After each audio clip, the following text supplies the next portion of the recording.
We're at 6 o'clock. Perfect. And start the video too. Yeah, if you could start the video. Oh, we're starting. Okay, I'll mention that first. Okay. You know what? Maybe I'll just do this. Yeah. I'll turn into Louis Anderson if I have a microphone in my hand too long. All right. Okay. Oh, okay. All right. Can everyone hear me? Just trying to make sure that this is in place. I'll just, okay. You know what? It would help if I had the microphone on before I ask, can anyone hear me? And I'm like, oh, nobody answered in the affirmative, so something's wrong.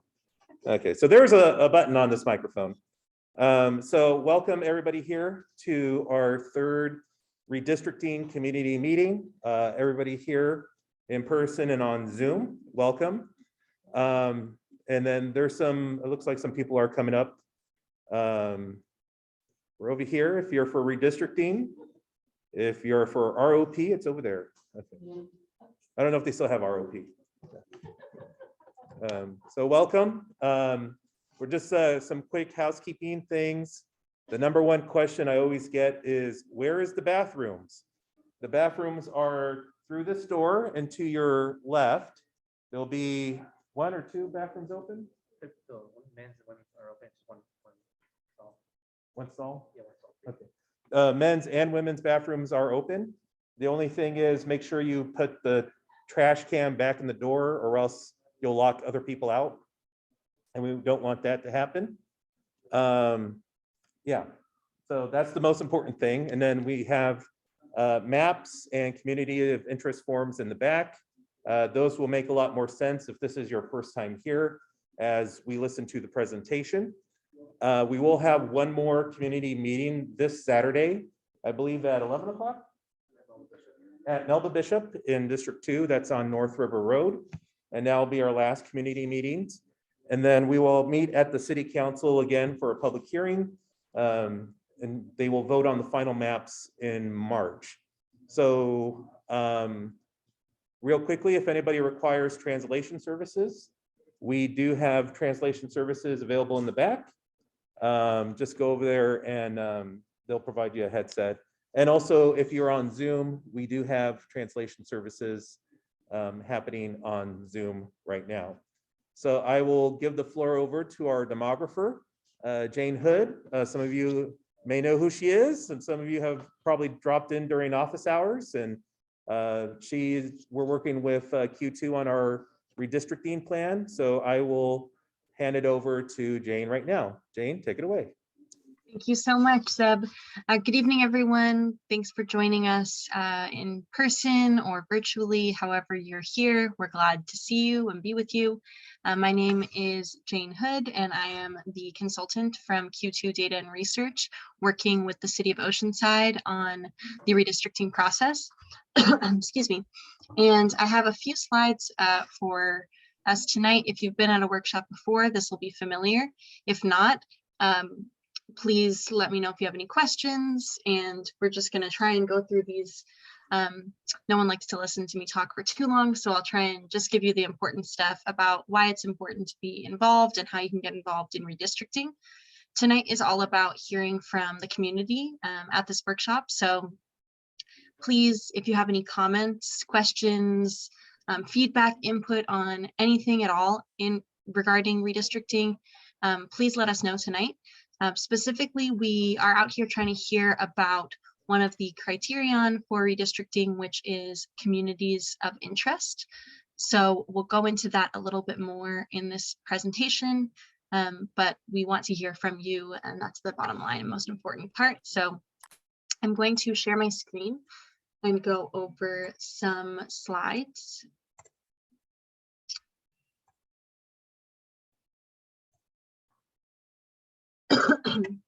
So here we are at the 2/2/2022 meeting. Happy 2 Day. And a redistricting workshop. Again, this is for public input and specifically communities of interest, which we will talk about. So let's get started. As I mentioned, we're just going to do some background and introduction to make sure everyone's on the same page about what redistricting is, why it's happening, and the criteria that are involved for redistricting. And then we'll talk about communities of interest, one of those criterion, and then talk about how you can get involved tonight or in the future throughout this process and how the process is going to move forward over the next few weeks. So as some of you may remember, the city of Oceanside transitioned from an at-large to a by-district election system. So what does that mean? You used to vote for city council members at large, so throughout the whole city, and now you just vote for one that represents your district. There are 4 districts, and members of city council obviously have to live in their district to represent it. But while we're redistricting, which typically happens every 10 years after the release of the census, we have new data and we have to take a look at those lines again and make some adjustments. So here is how we are going to redistrict.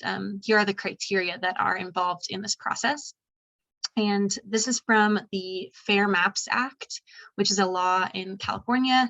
And they give us criteria that are ranked in order. So the most important coming first, obviously, we start off with the US and California Constitution, have to follow those.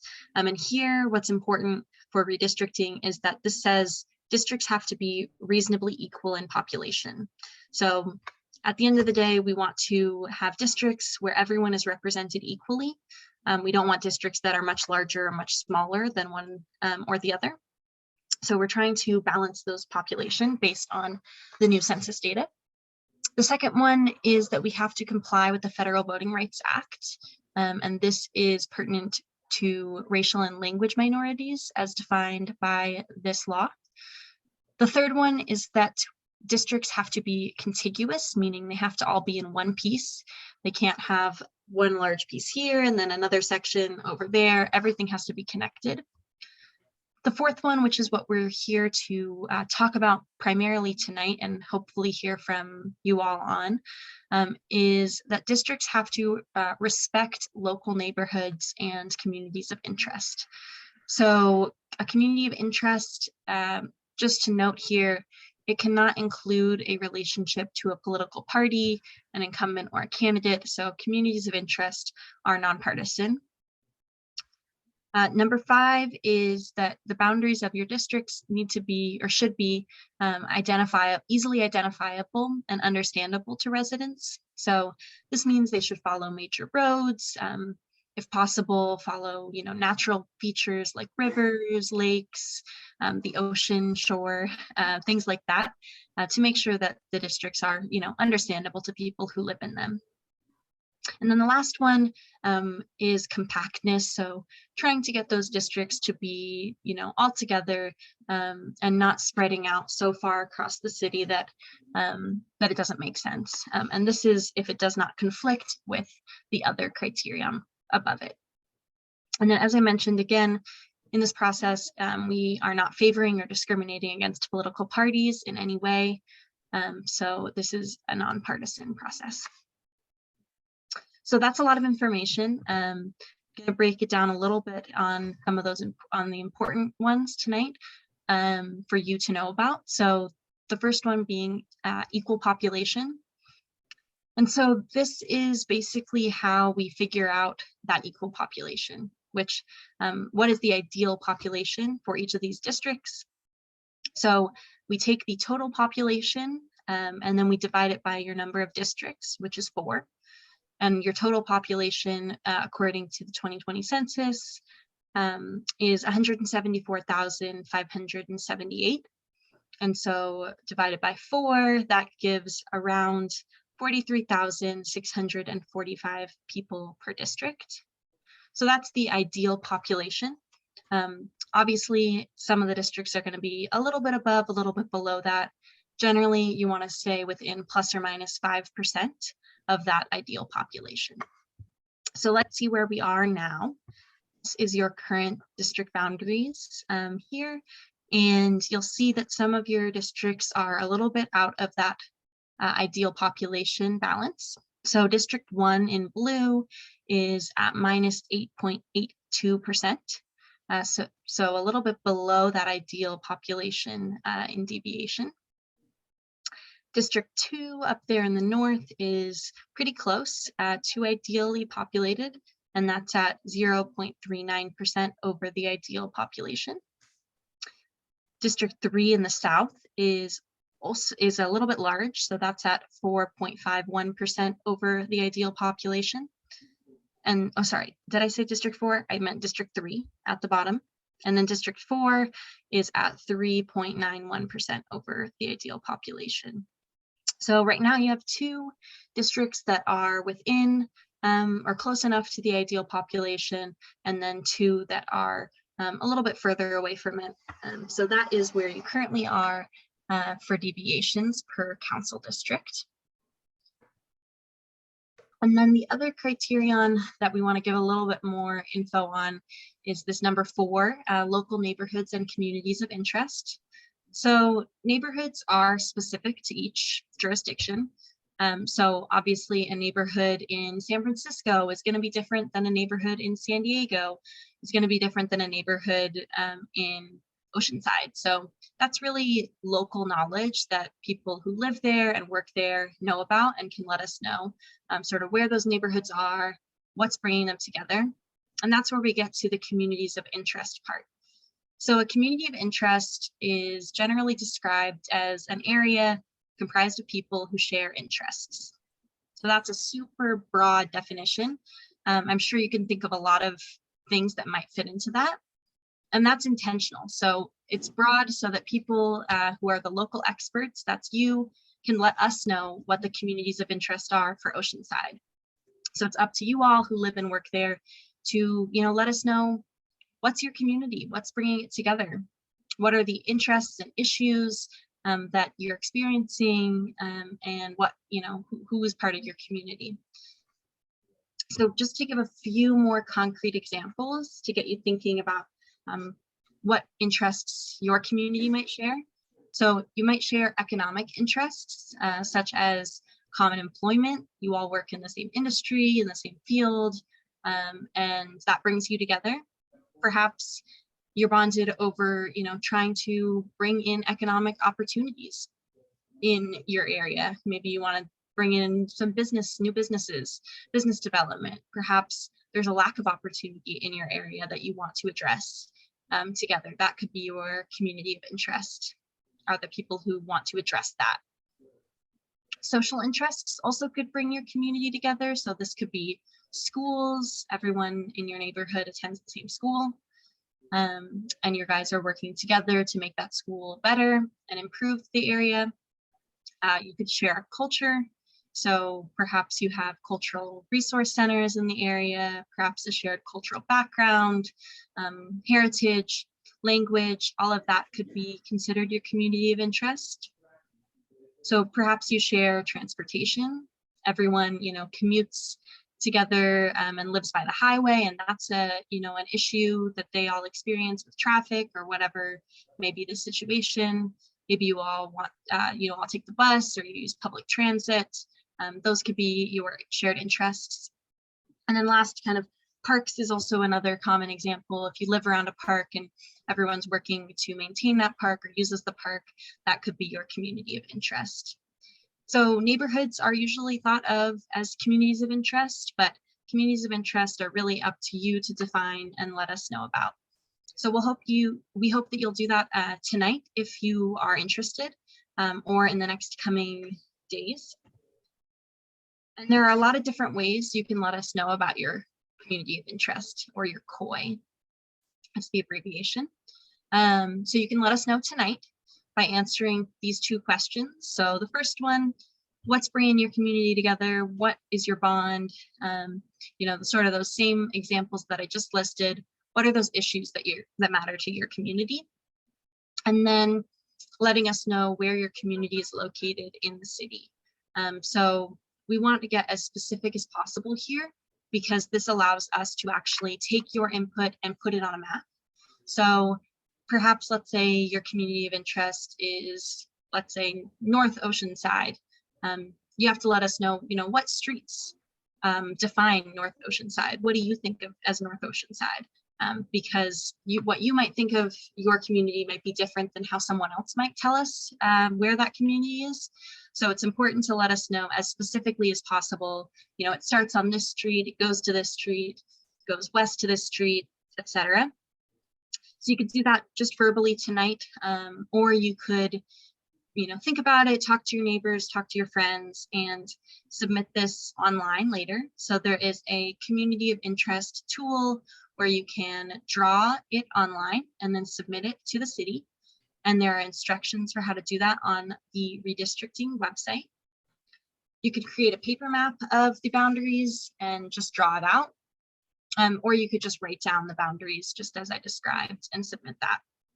And we're asking if people could please submit that information by February 10th to be considered in the draft maps process.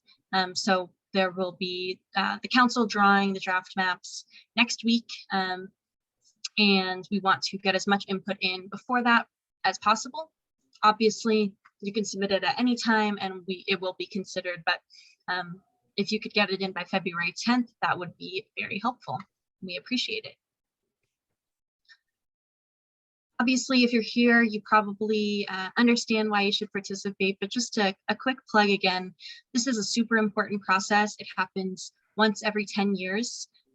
Obviously, you just did this a few years ago, but now it'll happen not until 2032 or 2031. So 10 more years. And so we want to hear from as many people as possible during this process. It's designed to be open, transparent, take as much input as possible. So please, get involved, let us know your opinions. We want to hear them. And if you're here, please pass this information along to your neighbors and your friends and family who might want to participate. We are relying on, everyone to get the word out. So thank you for being here, and thank you for passing this along to anyone who you think might be interested. I also want to mention that there is an online access tool, so an online mapping tool the city has made, which is free, and it's available anywhere you can get on the internet. And this allows you all to draw your own maps, so you can take the lines of the current boundaries and let us know how you would like them to be modified or changed, and then submit that to the city for consideration. And this allows you to take a look at census geography and data associated with the map you draw, so that you can see those deviations and a lot of other information that you might be interested in. So the link is redrawmyoceanside.publicredistricting.com, and that is on the Redistricting website at large. So take a look there if you haven't already, and just want to say that if you do need help at any time using the tool, you just want someone to sort of show you how it works, or you're having a specific issue with something, please send us an email, support@publicredistricting.com, and we do respond to you and help you out. Or you can come into virtual office hours with me and just talk to me, and we can work on something together. And I'll help you out in whatever you want to submit. And the next one will be on February 7th from 12 to 1 p.m. If that time doesn't work for you, please just send us an email and we'll be happy to meet with you outside of that. So thank you for listening. And this is the slide for how to get involved, a summary of all the different ways you can hear from us, or we can hear from you, excuse me. So we have an email, we have the city clerk's office. You can just come in and drop something off or mail it in. You can give us a call and provide your input that way. As I mentioned, you can draw your own districts online and submit those to the council. And then the link for the Redistricting website with all this information and more, handouts, things like that, will be right there at the bottom. So thank you for listening, and thank you for participating in this process, and look forward to hearing everyone's input and feedback tonight. These are the upcoming meetings that we have. So we've already had the first, 3 meetings. We had 2 hearings at council and 2 community outreach meetings. This is the 3rd community outreach meeting. We have another one on Saturday, as was mentioned. And then next Wednesday, we will go back to council. And this is when we're going to be drawing the draft maps live based on public input and council direction. So please come provide your input then as well. The hearing 4 will be on February 23rd, where we will receive feedback on the draft maps. And then additional feedback will be heard on March 9th. So come please to any of these meetings, and we look forward to seeing you there. So you've heard enough from me. I will pause now and take questions and look forward to hearing what everyone has to say. Thanks. Thanks, Jane. So what we're going to do now is we're going to gather some input. And then once we've gathered input from everybody, we'll have some Q&A with Jane. But as Jane has mentioned, it's very important that everybody gets involved with this process, because this is going to determine the boundaries for the city council elections for the next 10 years. We're not going to do this process again until 10 years from now. So it's very important we get as much feedback as possible. There's no such thing as too much feedback, but we invite you to let your friends and family know about the process that we're undertaking. So before we begin, just some little ground rules. You're more than welcome to come up. We do have a webcam here. I thought this microphone was connected to it, but there's actually a microphone on the webcam for people that are joining us by Zoom, so they could hear, and also it could be recorded as well, because we are recording this meeting. Say your first and last name, and then if you're providing us a neighborhood, as much as you can, try to be specific on the boundaries of the neighborhood. So if I were to say East Side, some of us know what East Side is, but what does your neighborhood mean to you? What are the boundaries for you?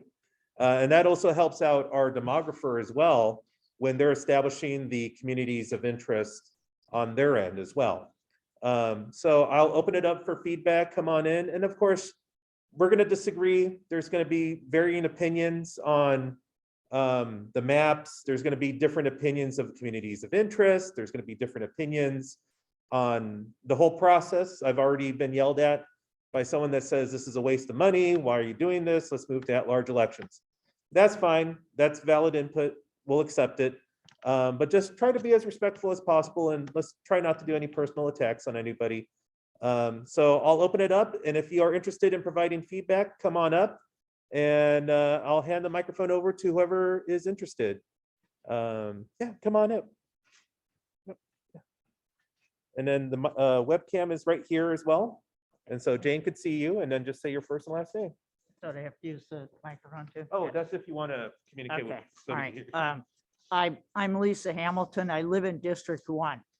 I'd like to know, because I think you probably have the information right there in front of you, how many, not a percentage, but how many people are we short to balance our district as compared to how many over are the people in District 3? Because I am interested in adding part of District 3 to District 1 to balance out our voter population. And I don't have numbers, so I only have percentages. Can you tell us what numbers they are? And I'm particularly interested in the numbers of people who are west of Interstate 5 in District 3. Thank you. Thank you for that question. So this was in the previous council presentation. I believe it's on some other documents, but I apologize for not including it tonight. But for District 1, which is minus 8.92% under, that goes to minus 3,892 people. So that's what that represents. And then for District 3, we have District 3, which is 4.45% over, and that is actually at 1,943 people over the ideal population. And then for District 4, which is also a little bit over, we have that being over by around 1,700 people. And then I'll just say number 2 as well, so that all of them are stated out tonight. So 2 is 0.39% over, and that represents 171 people above the ideal population. And Jane, another part of that question was, what is the population of District 3 west of the 5? If that was part of your question as well. Yeah. I don't know if that's something you could do on your end, but that was another Yes, question. yes. Yeah. Let me just pull that up.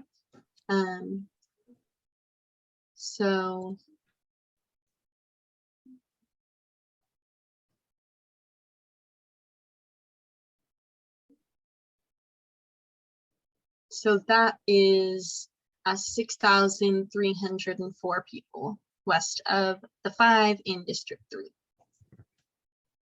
Thank you. Does that answer your question? Okay, perfect. Does anyone else want to come up and, yes.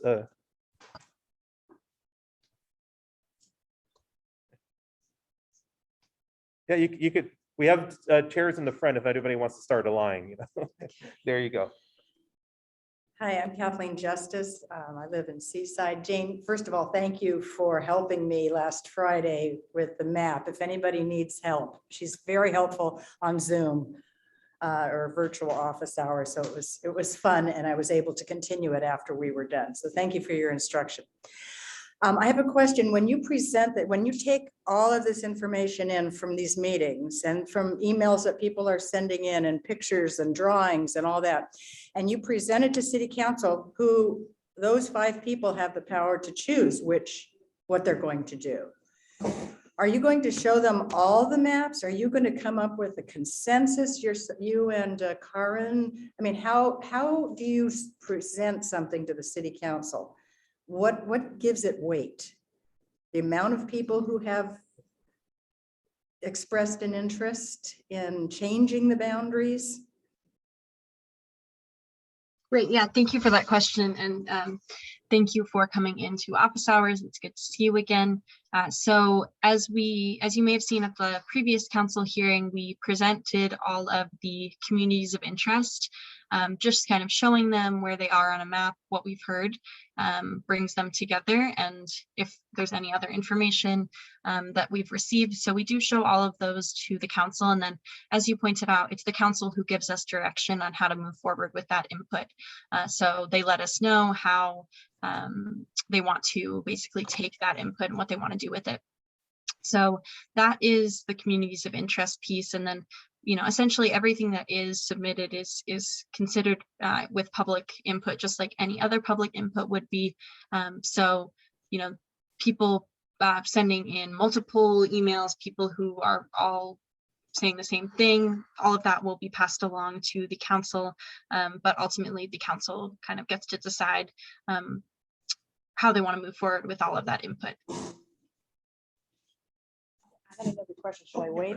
Oh, okay. The other question I have is, so it could happen if there was a real good case for changing the boundaries because of community of interest, that maybe a city council person was going to lose their seat. You know what I mean by changing the boundaries? What happens then? Yeah, so.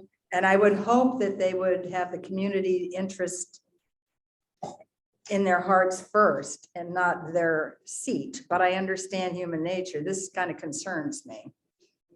Yeah, so just so everyone knows, we, the demographers, do not know where any of the incumbents live.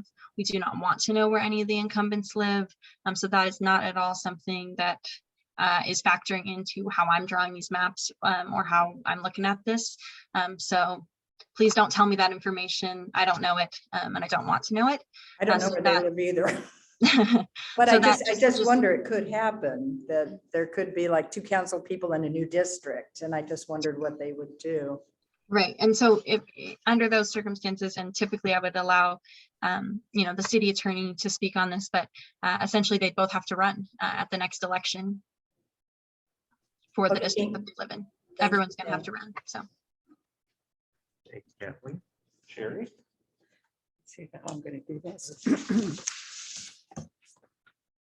Okay. Yeah. Okay. Thank you.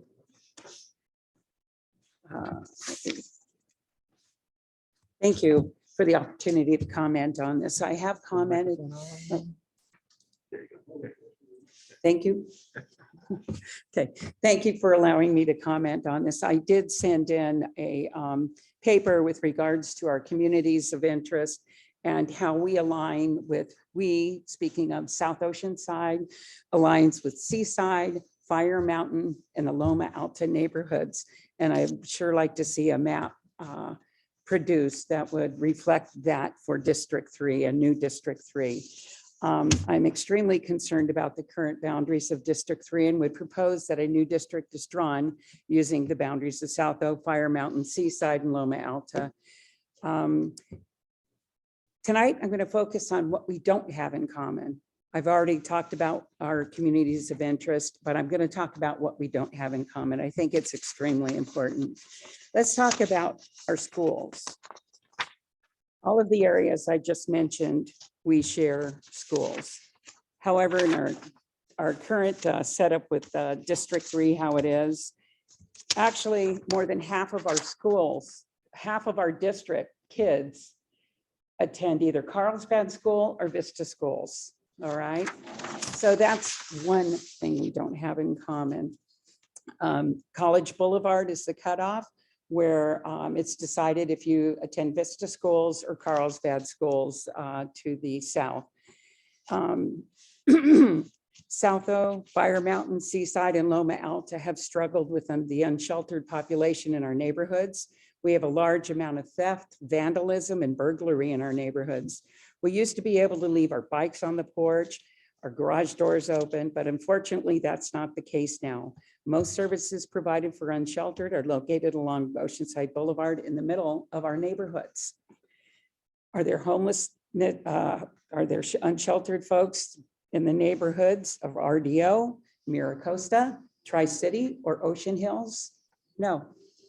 South O, Fire Mountain, Seaside, and Loma Alta will be affected by the I-5 expansion and the I-578 interchange. There was a proposal to close both Cassidy and California streets in order to facilitate flyovers to Highway 78. All the neighborhoods to the west and east of this project will be impacted. And the folks who live east of Fire Mountain, no. RDO, Miracosta, Tri-City, and Ocean Hills. They will not be affected.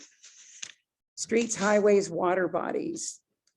We share 3 water bodies, of course, our ocean, Buena Vista Lagoon, Loma Alta Creek. And does RDO share that with us? No. Miracosta? No. Tri-City? No. Ocean Hills? No. We have 7 projects that are either headed towards the Pike or in the Pike. That's the Coast Highway Vision Plan, Loma Alta Creek Restoration Plan, decommission of the La Salina Wastewater Facility, Buena Vista Lagoon Restoration Plan, the Coastal Rail Trail Plan, I-5 corridor improvements, and the 78 I-5 interchange. Are Rancho del Laurel, Miracosta, Tri-City, or Ocean Hills affected? No. Additionally, with the general plan update, Oceanside Boulevard, Coast Highway, and Mission Avenue would become transit corridors, which will affect transportation and traffic circulation on all named streets and Coast Highway. To add, none of the communities mentioned have short-term vacation rentals either.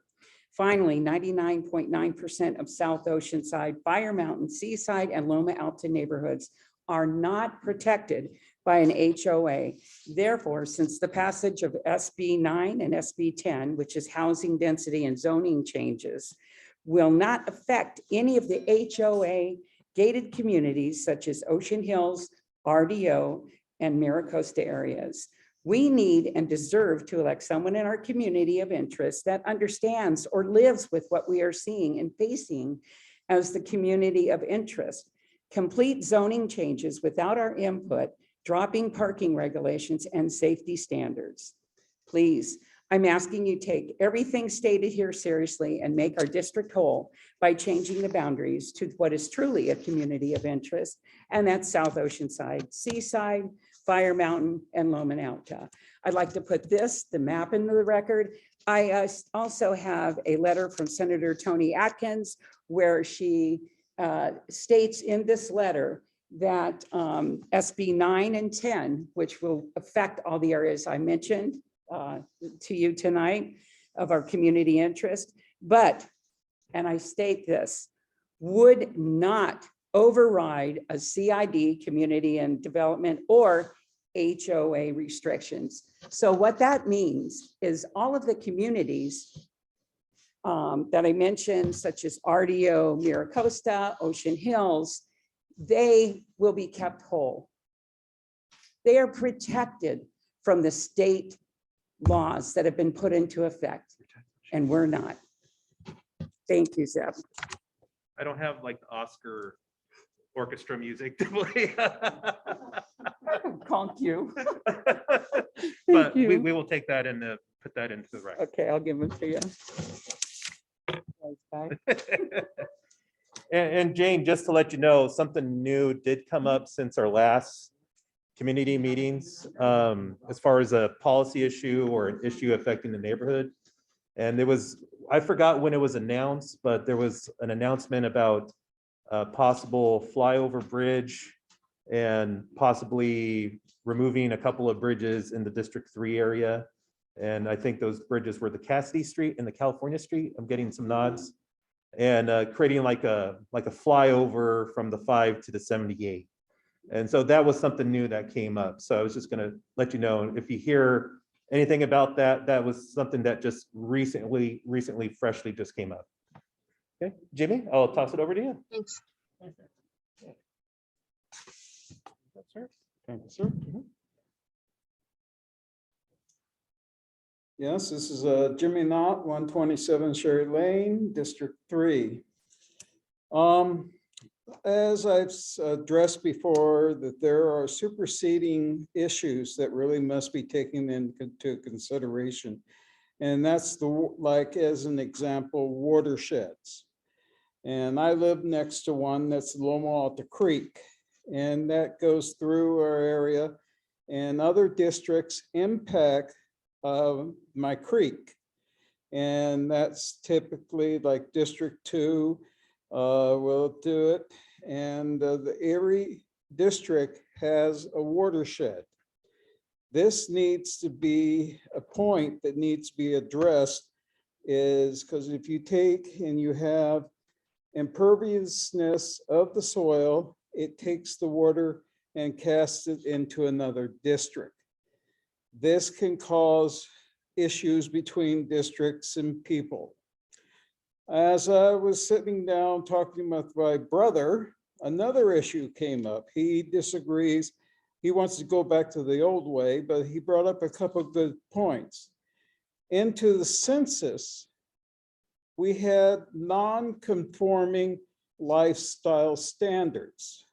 We had the homeless count.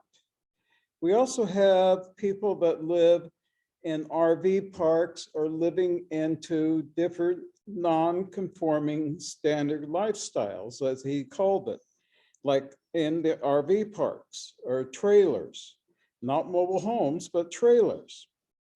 Now, these were specific counts, and the only real areas that we have here in Oceanside in District 3, that we have Paradise by the Sea in Oceanside RV. And then you have down into the harbor area, that's not into District 1. But what are those populations? Because these are people that take and go around, and you know, where are these homeless living, and under whose area do they live? And do they transcend or do they breach other districts? This has to be accounted for, because if they are transcending groups of people, they would take and raise the number 1 month or lower it 1 month. This is something that needs to be looked at. And this can be done by the demographics. And SANDAG has those demographics.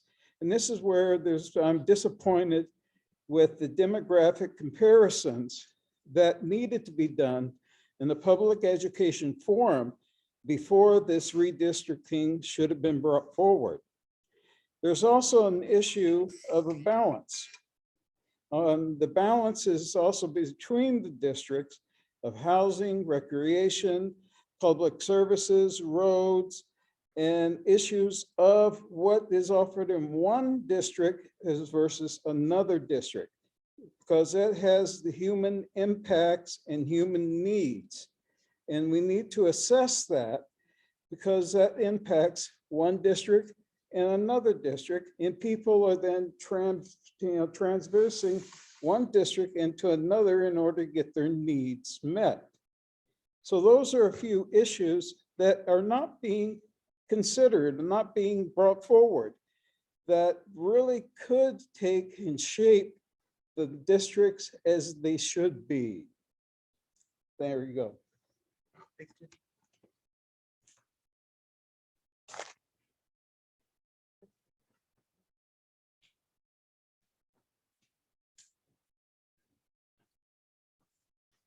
Hello, my name is Joel West. I'm a co-founder of the community group Save South O, which was created in 2016 to fight efforts to take away traffic capacity on Coast Highway as our major north-south street. And I just want to, number of speakers had kind of complete plans. I just want to speak very narrowly to a couple of issues. First off, South O, the 6,300 people that Jane mentioned, are a well-defined community and should not be broken up. We have a very strong identity. We have a strong loyalty. We have a strong common interest in terms of freeway access, use of Coast Highway, access to the beach, importance of Buccaneer Beach and Buccaneer Park, and so on. And so therefore, really anything that would break up this well-defined community should be a non-starter. Second, of all of the affinities we have, I think our strongest affinity is to Fire Mountain, which is to say that area north of 78, south of Oceanside Boulevard, between the freeway and El Camino Real. And so therefore we really have a strong tie to them. We have common interests. We work closely with them. And therefore we really should be in the same district, whatever the final solution is. And then finally, just a small point, having lived in Fire Mountain, there is a small portion of what's, I guess, called Maricosta, called Haney Hills, which is just on the other side of El Camino Real, between Oceanside Boulevard and the freeway. And that really is, again, like most of South O, single family residence, and therefore really belongs with Fire Mountain and whatever the final districting are. So I just want to add those three things. And as Sherry mentioned, all of us have a stake in what's happening here along I-5 in the south part of the city, and also, of course, any changes made to how 78 and I-5 are joined going forward. So with that, thank you. Does anybody else want to make a comment or provide input? If you're too shy, don't worry. As Jane has shown, there's multiple ways to provide your input, to provide your maps.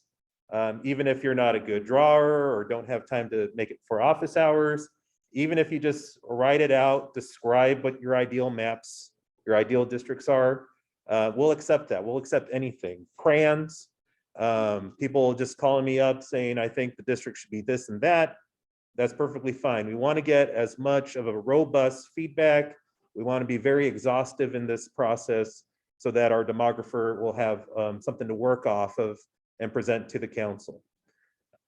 Amber, come on down. You're the next contestant on redistricting.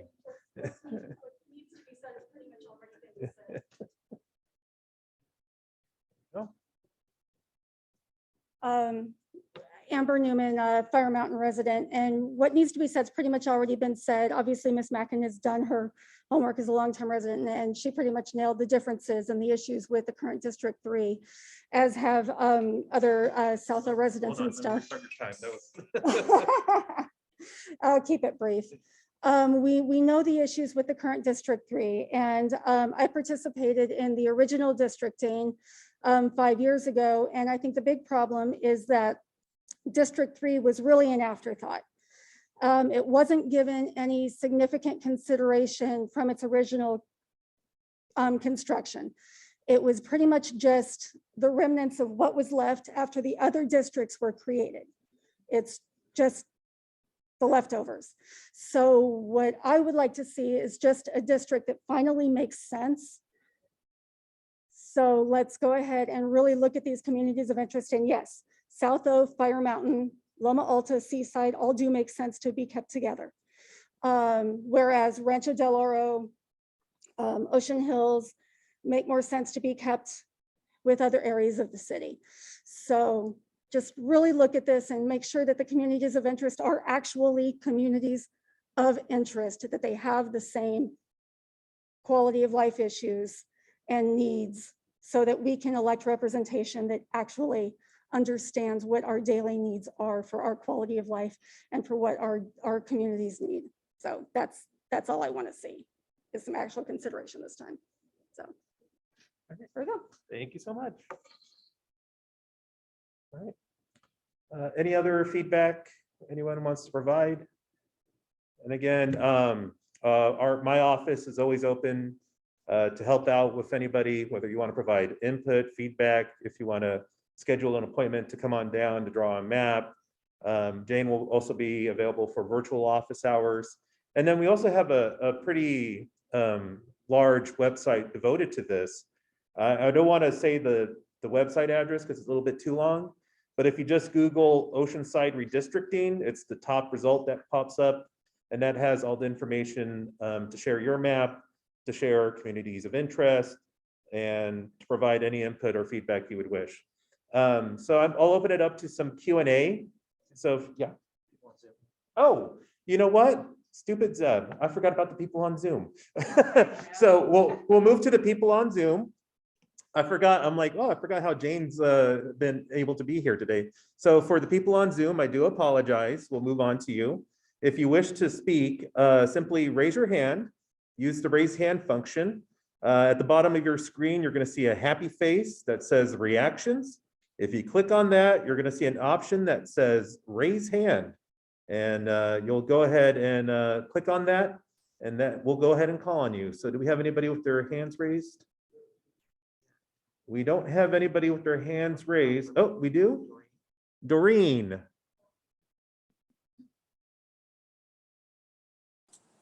Hi, hello. Hi, we can hear you. Oh, good. Good evening, everybody. I just wanted to be on the record. I'm actually in District 2. I'm in the Jeffries Ranch neighborhood.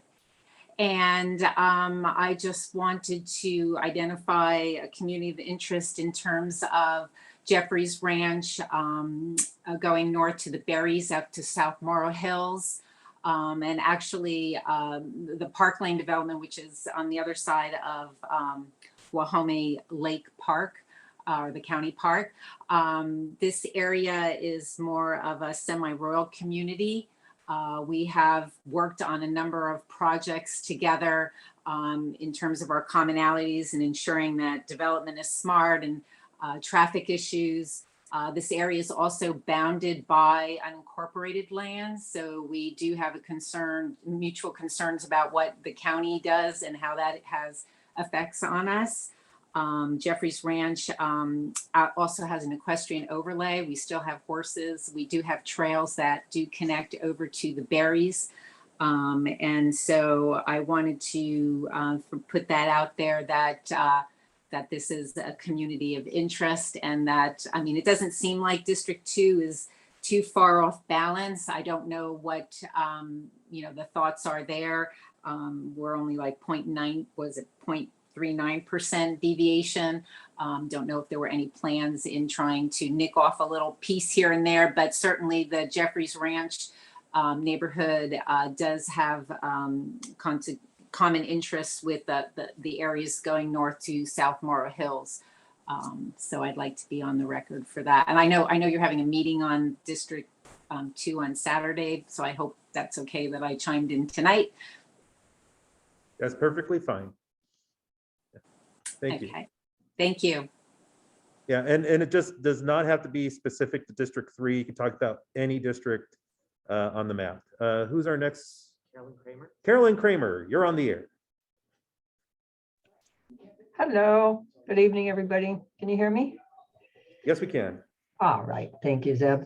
Yeah, I just like to reiterate what a few other speakers said about districts putting South Oceanside, Fire Mountain, Loma Alta, and Seaside together. As we do have so many interests in common, and our kids actually go back and forth between the two schools, between Lincoln and the high school. So we have commonalities with South O as well. And I know there was some talk I heard on Facebook about the senior communities and that they don't have a voice as well. So maybe some thought could go into identifying where those senior communities are, and trying to put them together so that they have a voice as well. And as Sherry said, the HOAs and the gated communities, maybe they don't have the same interests that we do in the coastal neighborhoods. So is there at some point where a map could be put together with those districts so that we see where the numbers are? Or what point do we get to where we can look at another map? Deb, should I answer this? Yeah, you can answer that, Jane. Great. Thank you for that input and for that question. So we have a few responses to that. First, anyone who wants to draw any map of their choosing can do so on the online mapping tool. So if you want to look at the numbers and draw something that you think works, feel free to go ahead and do that.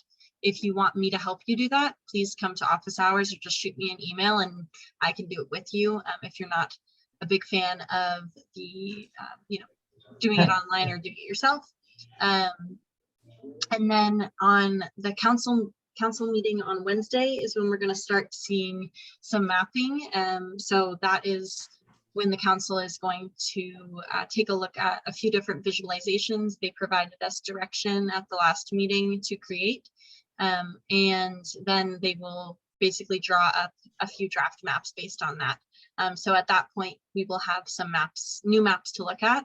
But again, the community can draw maps at any time of what that will look like. Is that council meeting on the February the 9th? Yes, that is. Okay, thank you. And so the numbers are actually online to draw a map so that we can see where the numbers are. Yes, there is a statistics panel at the bottom of the online mapping tool, and you can click on that and see the statistics. That's also explained in the user guide, but if you're having any trouble finding any numbers that you want to see, just shoot me an email and I can help you out. Awesome, thank you so much. Thank you. Person is Lindsay L. Lindsay L., you're next. Thank you, Zeb. This is Lindsay Leahy. I'm a 10-year resident of both, South Oceanside originally, and then moved into Fire Mountain. I want to just voice and echo what some of the other speakers have said. And I assume that most people aren't speaking up or adding to it because I think it was so well said on the communities between South Oceanside, Fire Mountain, Seaside, and Loma Alta. I wanted to also just kind of add to that is a big community of interest with these areas is I believe, like me, most people on the evenings and weekends really just walk around and get places on their bikes, now e-bikes, or by foot. And that's another thing that we really share, including, going to and from Loma Alta to and from downtown.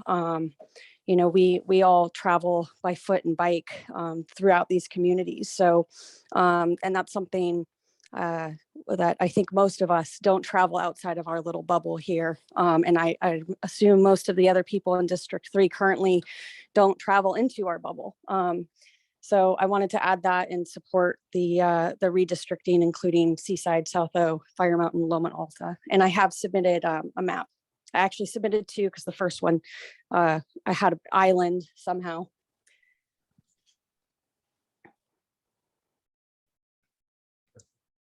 Thanks, Lindsay.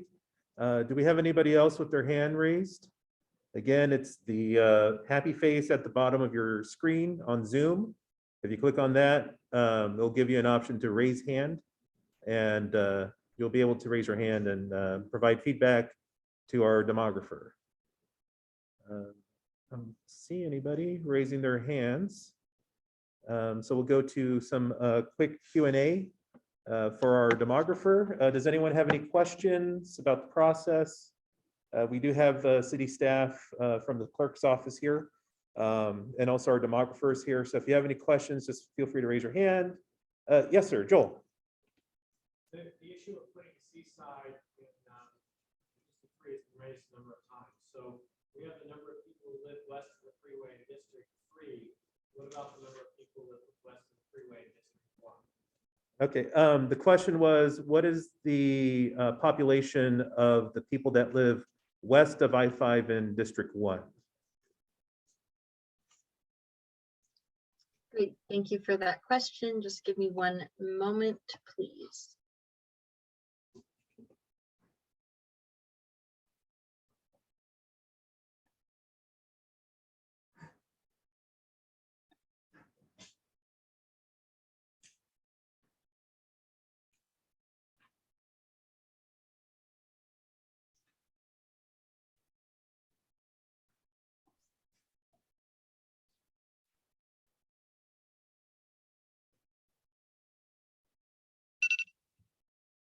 Okay, so here is people who live west of the freeway in District 1, and that is around 11,700 people. Yes, sure. Can I ask that she leave that, but take out the part from Mission Avenue North? Sherry's question was, leave it right there, but just take out the part from Mission Avenue North west of the 5, correct? Yes. Thank you.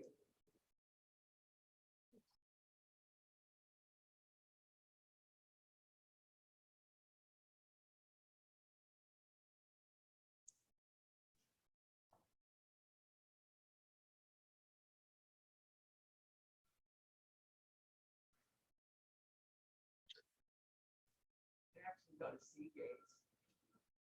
Yeah, that's good. Just like that. Yep, going up to Mission, correct? Mission? Yeah. Just want to make sure I'm not missing anyone so I can give you an accurate number. And just, you just saw this block is actually kind of a larger block. So it goes up past Mission. So that's something to know. We do have to keep these are called census blocks, what I'm clicking on. And we do have to keep them together when we are drawing. Okay, so that is around 8,200 people. 82? Mm-hmm.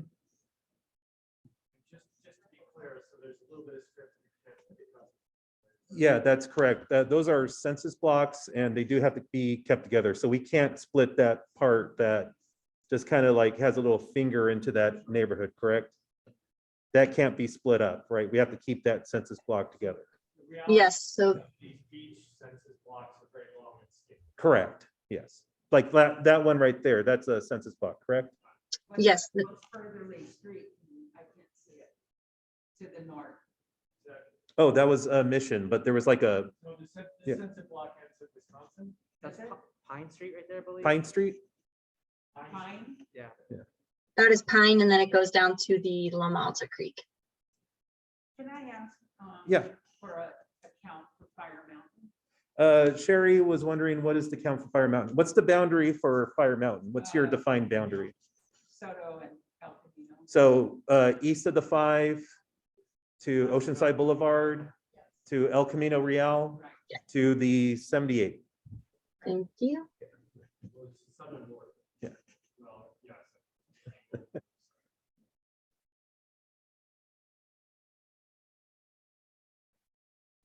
And again, when you define your communities of interest, also make sure you provide some geographical boundaries, street names for our demographer.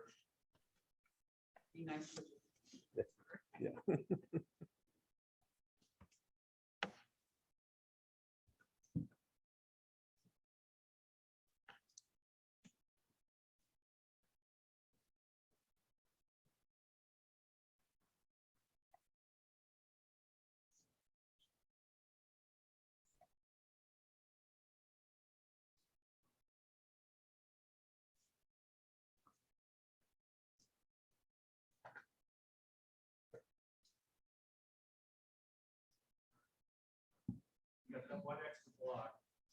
Yes, thank you.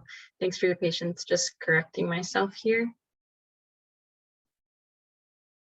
And apologies for any flashing you might be seeing. That's what happens when there's a lot going on in the software. So this is around 6,800 people. 58. 68. 6,800. Okay, and one last one, if I may, and then I'll be quiet. Just on the other side of where you had that drawn is the Loma Alta neighborhood. So the boundary is Oceanside Boulevard, I-5, and Mission Avenue For Loma Alta? to Mesa. To Mesa. Okay, so the boundaries for Loma Alta are Mesa, Mesa Drive, Mission, the 5? The 5 is the most western boundary of Loma Alta. What's the eastern boundary of Loma Alta? That's what I'm trying to envision. Either El Camino Real or. Yeah, El Camino, because Mesa kind of parallels Mission somehow. Yeah. So probably El Camino is the eastern boundary. And then what would be the northern boundary? Mission. And then the southern boundary would be Oceanside Boulevard. Okay. And this is why we have these community meetings. So let us not be coy with our coy. You can use that for other cities, Jane. Okay, great. I'll credit you. Your royalties will come in. All right. Okay, so Loma Alta neighborhood here is at around 13,385 people. Thank you. You're welcome. Any other questions? Oh, Jimmy. So what is the homeless and non-conforming population of Oceanside? The question was, what is the homeless and non-conforming population in Oceanside? I'm not sure if you have that demographics with you. No, so basically when the census calculates the numbers, they add everyone together. And so this is partially to protect privacy of people who did fill out the census. I can tell you that the census did make efforts to count unhoused people who live throughout California and throughout the country. And we wouldn't have a breakdown of exactly where people live because we don't have a breakdown of where anyone lives because the census protects privacy in that way. But Other data sources might provide information or insights on that, but for redistricting, we use the census. So that is what we know. But please do submit that feedback to us, Jimmy. So that's considered part of the record. And that when that gets forwarded to the council and our demography team, your feedback is included in that. And it's very important that if you have any type of feedback, you include it so it's part of the official record. And just one more comment on that. So, basically the census is here to count everyone, but this is really why we do communities of interest, because there's no data set for what your communities are. So there's no data set of everyone who lives, and shares the same issue. There's no data set of where this specific community is. So if you know where a specific community is, perhaps the unsheltered or unhoused community, you can let us know that. And you all are really the people who get to create that information for us to use. Any questions online? If you can use the raise hand feature if you would like to ask a question. Again, it's the smiley face at the bottom of your Zoom screen. If you click on that, click on raise hand. Russ.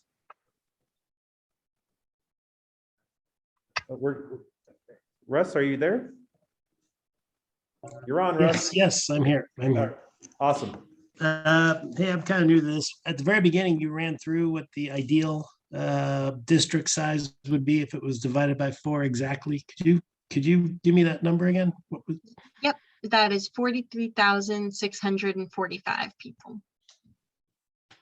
Great, thanks. You are welcome. And all of that information is on pretty much every document that's on the redistricting webpage. So if you didn't get a chance to write it down or you don't remember it later, you can find it there. And all this little playing around you're doing, you can do on the website too?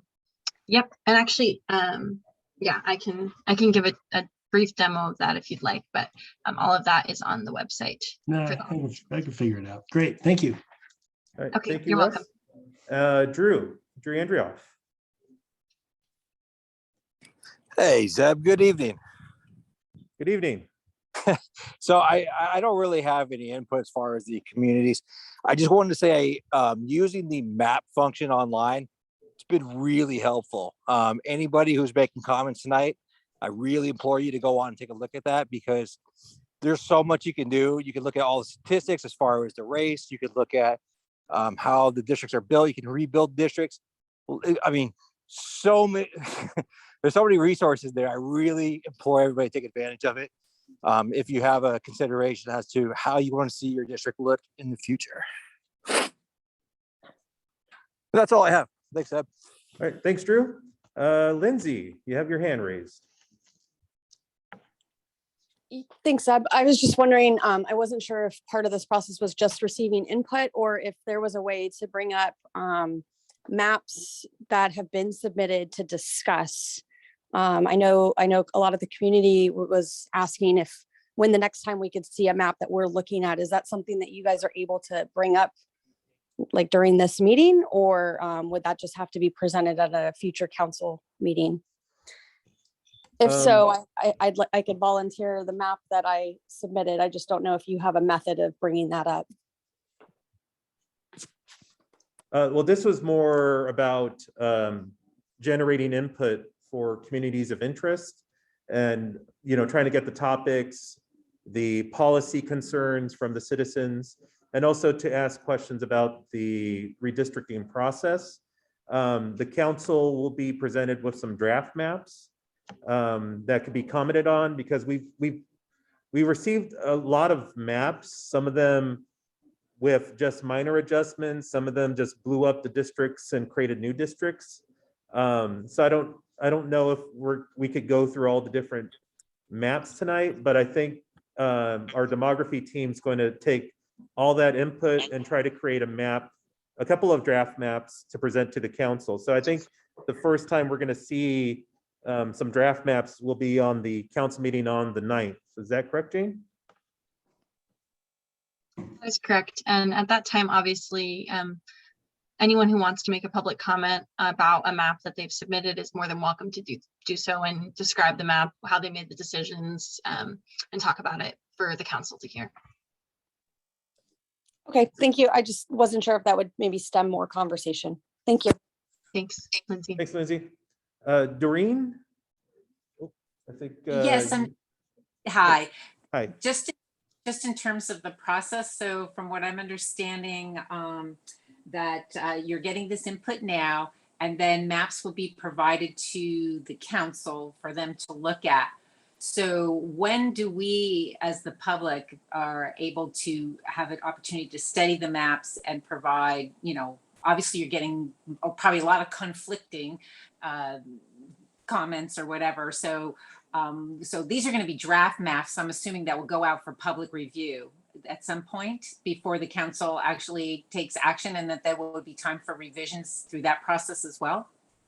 Yes, so we publish the agenda and we attach the staff reports at least a week before the council meetings on the council website for the agendas. If anybody wishes, they could contact my office, and when that report and those draft maps are published, we could send it out to interested parties so everybody could study the maps ahead of time and provide input either at the council meeting or via email to my office, and we'll forward that to the demography team. But those maps will be published on a staff report, I believe, prior to the council meeting. So Zeb, actually, could I just chime in really quickly on that? So yes. Just to clarify, so we're gonna show some maps, start looking at maps on Wednesday, and then the council will draw a map, make modifications, take the input, and then after that meeting, by February 14th, we will post the draft maps online on the redistricting webpage, and you'll be able to take a look at them, study them, provide input, and they will also have the associated demographics on them. At that time, the draft maps will also be added to the online tool. So if you want to take a look at them on the online tool, or move some lines around on the draft maps, you can do it then. And then we will have, I just pulled up the timeline again, we'll have 2 feedback hearings after that, where the council will be taking comments, making any changes to finalize the map. So this is an iterative process. The maps next week are not final, they're just the start of this process. And so we'll have 2 feedback hearings, but just want to let everyone know that all of that will be on the redistricting webpage for your input if you cannot make those meetings. Thank you, Jane. But the most important thing is we are going to present, some maps prior to the council meeting. So it's not like we're going to spring the maps on you unexpectedly at the council meetings. There'll be a chance for the public to examine it, a chance for the public to provide feedback on it. So my thing is, I don't want to spring anything on the citizens. I want to make sure this is as open and transparent as possible. That's why we're doing community meetings. Not every city is doing this. We're basically one of the few cities in the North County actually doing this. Other cities are just having the council meetings and that's it. None of them are out in the community collecting it. So I just want to make sure this process is transparent, and my office is always open to anybody that wants to come in, draw a map, provide input, yell at me if you want, I could take it. But we're here to make sure this process is open, participatory, and transparent. Doreen, do you have any other questions? No, thank you. And I do appreciate your efforts, and I certainly wouldn't yell at you. Okay, thanks you, Doreen. That's 1 citizen down, 4,999 to go. Yes, Sherry. Hi, just one more request for an area. Yeah. On the map, if possible, account. Okay, what's And the that would area? be Haney Hills. Haney Hills. Okay, from El Camino Real. From El Camino Real, Highway 78. Highway 78, Oceanside Boulevard. Oceanside Boulevard. Now, this is the tricky part. To the west side of the golf course. I'm not sure which. So there's Sneed Drive. What's after Sneed Drive? Well, it's kind of near I think Nicholas, it's near Sneed. Nicholas Drive. Yeah. Give or take, but also she's down by census district. Yeah. Maybe there's a census district boundary in there. that- Okay, so the question was, what is the population of Haney Hills? So the northern border is going to be Oceanside Boulevard. The western border is going to be El Camino Real. The southern border will be the 78. The big question now is, what is the eastern border of Because Haney Hills? Permanent is RDO. Well, that might be good. Yeah, that might be it right there. So I'll leave the experts to tell us, because I don't live in Haney Hills. Probably. That's pretty close, but Tournament is Rancho Del Oro. You don't want to split that neighborhood up because, RDO Road goes through and it's on both sides. So, Probably as close as we're gonna get for okay. now. Give Okay. us at least an approximate. Okay, so what's the approximate population of that area you have shaded, Jane? Please, thank you. Sure. Yeah, sure. And just if I couldn't hear quite what the speaker was saying, so if there was something about it's on both sides of the road, or is this the area that you want? I think this is the closest we could get to it. I think they were saying RDO, which is Rancho Del Oro. Okay, so this is on RDO. But Zeb, what I'm saying is, I would definitely not want to split their neighborhood up. Right. It's on both the west and the west and the east side of Rancho Road. Mm-hmm. So the golf course is really. Yeah, I know. Delineates the Yeah. line, but. So what is the approximate population of that area you have shaded? That's 5,000 approximately. Mm-hmm. All right, are there any other questions? I don't want to keep you here too late. So. Thank you. All right. So seeing no more questions, and if you have any questions you could think of when you get home or on your way home, feel free to email us or call us or shoot us a message.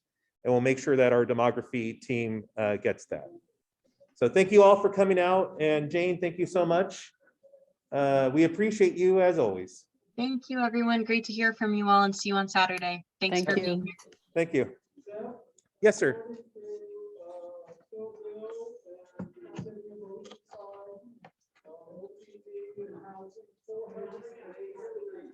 $483?